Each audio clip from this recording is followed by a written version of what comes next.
Seorang ahli virus di tanah air optimistis Indonesia segera pulih dari pandemi corona atau COVID-19. Apa alasan beliau dan bagaimana cara yang tepat menyikapi pandemi corona?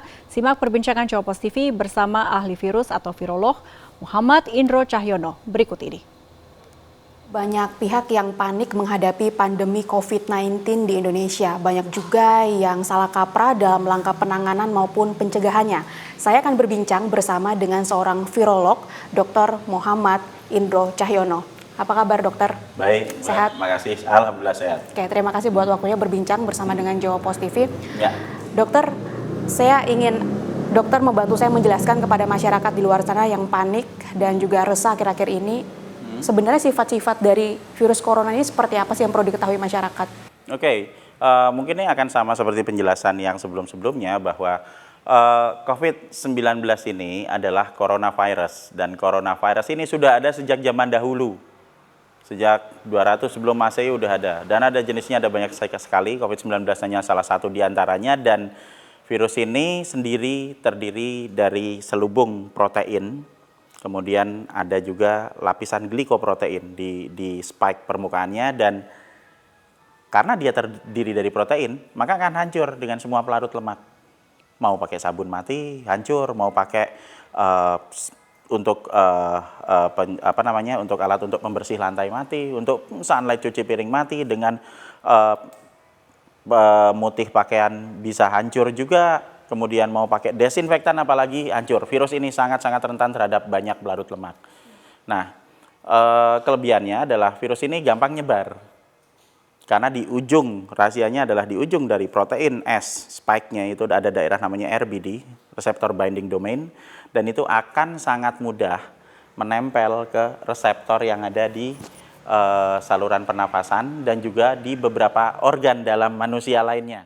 Oke, jadi untuk diri kita yang masih sehat ini harus dilakukan apa agar tidak tertular, atau gimana ketika tertular nantinya? Oke, sebelum kalau kita mau bicara tentang diri kita, apa yang harus kita lakukan? Maka kita harus tahu dulu bahwa virus ada di dua tempat. Satu di dalam tubuh, dua di luar tubuh. Nah, kita akan sedikit bermain mengenai analisa risiko di sini. Semakin banyak virus, semakin besar kemungkinan kita tertular. Semakin sedikit virus, semakin kecil kemungkinan kita tertular. Jumlah virus paling kecil saat ini ada di lingkungan luar. Pada saat ada matahari, pada saat ada panas, pada saat ada sinar ultraviolet. Sehingga virus ini tidak akan bisa tahan dalam lingkungan yang terang, yang ada sinar matahari, kemudian yang panas, ya kan? Dan kemudian yang kering. Dia sangat sensitif terhadap kekeringan. Sehingga jika di luar mungkin hanya akan bertahan sekitar 2-3 menit virus itu. Saat ini loading virus paling rendah ada di lingkungan luar. Sementara loading kita juga harus tahu tempat-tempat beresiko tinggi di mana jumlah virus paling banyak. Di ruangan tertutup, di ruangan yang sirkulasinya berputar-putar di situ. Kemudian yang lainnya lagi ada di tempat sama seperti petunjuk yang ada di WHO, panduan yang ada di panduan yang ada di Badan Nasional Kesehatan Cina yang ada di Wuhan, maaf, bukan di WHO, tadi saya koreksi itu. Nah, itu menyebutkan bahwa transmisi terbesar itu adalah yang terjadi di ruangan tertutup, pertama. Kedua, adanya exposure virus yang dilakukan secara terus-menerus. Yang ketiga, exposure virus yang dilakukan dalam jumlah yang sangat besar. Berarti dari sini kita belajar tempat mana yang paling cocok dengan deskripsi itu. Ruangan tertutup, ada semburan virus berkali-kali, berarti ada banyak orang yang menyemburkan virus. Kemudian semburan virusnya terjadi dalam jumlah banyak. Di mana? Rumah sakit. Betul, di rumah sakit. Itu sebabnya sebagian besar korban ada di rumah sakit. Dokter, bagaimana dengan orang yang sudah terinfeksi dengan COVID-19 ini? Apakah ada gejala khususnya yang membedakan ketika kita influenza, radang tenggorokan? Gini, influenza karena virus influenza, radang tenggorokan karena bakteri, infeksi mungkin demam ataupun flu seperti itu karena COVID-19. Kita tidak bisa membedakan kecuali lewat uji lab. Tetapi kita juga harus paham juga bahwa di masa wabah seperti sekarang, apapun penyakit yang kita derita, tidak ada salahnya jika kita juga mulai waspada, oh jangan-jangan ini COVID-19.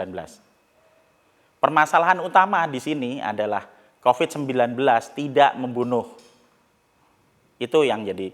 Karena semua kehebohan ini sumbernya adalah karena kita terlalu takut bahwa COVID-19 akan bunuh kita.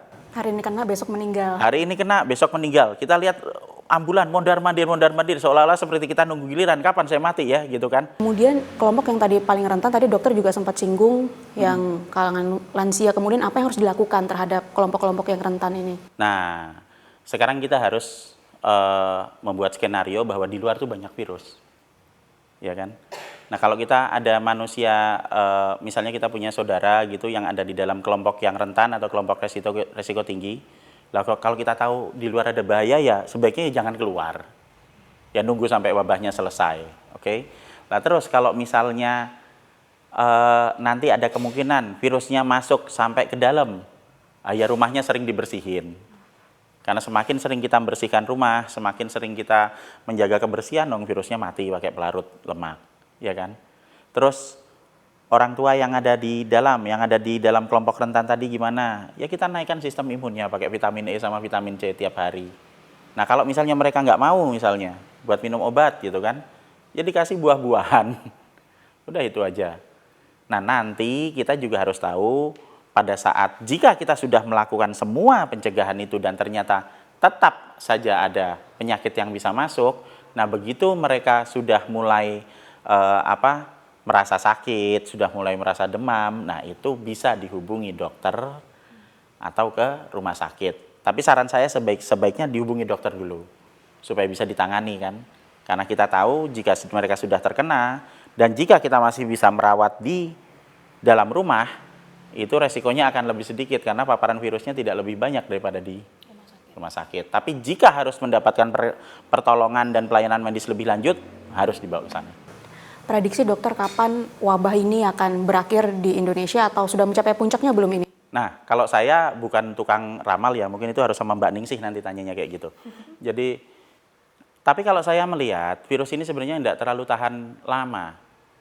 Gerakan massal membersihkan, melakukan pola hidup bersih, gerakan massal kita minum vitamin, kemudian nanti kita cuci tangan secara massal itu akan sangat mengurangi paparan virus yang ada. Dan kalau kita melakukan ini bersama-sama, mungkin sebenarnya dalam waktu beberapa minggu saja, 2 atau 3 minggu kita bisa selesai. Permasalahan virus ini simpel kok. Yang tidak simpel ini permasalahan gorengan virusnya. Virus ini akan selesai dalam waktu beberapa minggu. Gorengannya yang akan terjadi dalam beberapa bulan ke depan. Karena kalau sekarang kita lihat, permasalahan virusnya ini udah bergeser. Jadi bukan masalah virus lagi, tapi akan jadi ke masalah lockdown. Kan gitu. Orang-orang akan ribut mengenai masalah lockdown. Sebenarnya intinya kan di virusnya. Kalau kita tahu virusnya tidak berbahaya sebenarnya. Ya ini akan menimbulkan penyakit, betul. Tapi tidak menimbulkan kematian. Belum tentu menimbulkan kematian buat manusia normal. Nah kalau itu terjadi kan nggak ada semua kehebohan itu sebenarnya. Oke baik, terima kasih banyak Dokter Sama-sama, Mbak. Indro Cahyono atas waktunya berbincang bersama dengan Ya. Jawa Post TV.